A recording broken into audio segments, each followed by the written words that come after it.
following episode begins with promise. Sarah Palmer, it seems, is finally able to face up to the truth.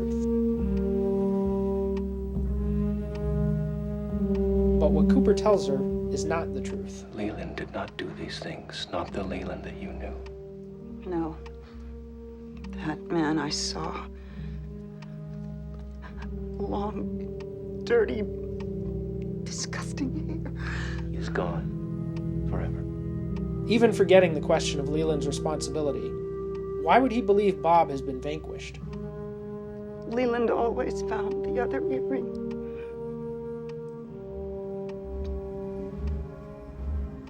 From the nagging dread of the ceiling fan to reassuring plates of food. Well, Tom? Oh. Is the show gently nudging us toward a critical perspective, sympathizing with the community as it attempts to move on, Do they invite people to these things, or do they just show up? recognizing their buried guilt about what went on under their noses? Everything's gonna get better. This generous interpretation is impossible to sustain. Welcome home, Dr. Jacoby. Major! Awkward cuts from the comic to the melancholy Donna came over to see Laura. are as Do you imbalanced know as what the they did? seesawing musical cues. I don't even think they remember anymore. Why is everyone so calm?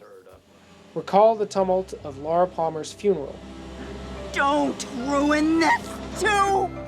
and compare to this placid affair. Well, nothing beats the restorative powers of Hanalei Bay.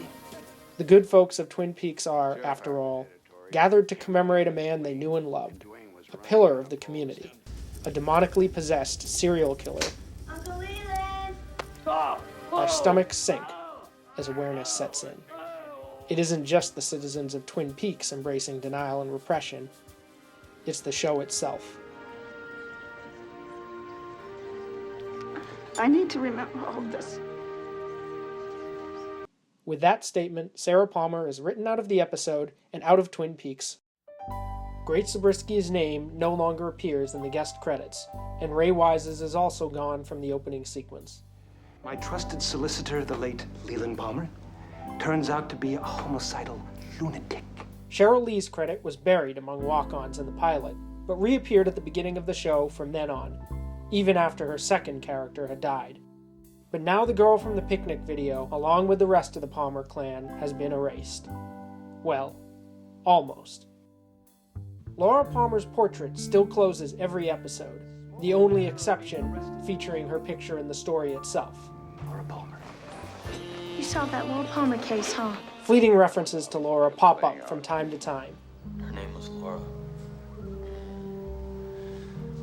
I thought I knew her, but I didn't. As if the show had fled her presence, Before Laura died, Then, that pretty girl died. but could not escape her shadow. And none of them are going to be about Laura or Maddie. When I think about Laura, when I think about the mistakes that I've made, I want to build a life in happiness. Twin Peaks began in perfect balance. A detective as active presence, a town to interact with, a girl whose mystery gave us purpose. Frost later said, David has always felt we made a mistake early on, giving in to heavy network pressure to solve Laura's mystery as soon as we did. I agree with him now. We let their fears become ours, and it cracked the magic. But the solution enriched the themes and actually extended the mystery. It didn't compromise the show nearly so much as the subsequent retreat. We don't know what will happen or when, but there are owls in the roadhouse. Abandoning Laura's story, not revealing her killer, was Twin Peaks' true folly. Something is happening, isn't it, Margaret? For now, the show proceeds down an uncharted path. Flailing as it goes, victim of bad decisions and circumstances beyond its control. But the last few steps are always the darkest and most difficult. Laura Palmer has been killed again, and this time the culprit is Twin Peaks itself. And there will be a price to pay.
It's quite a person.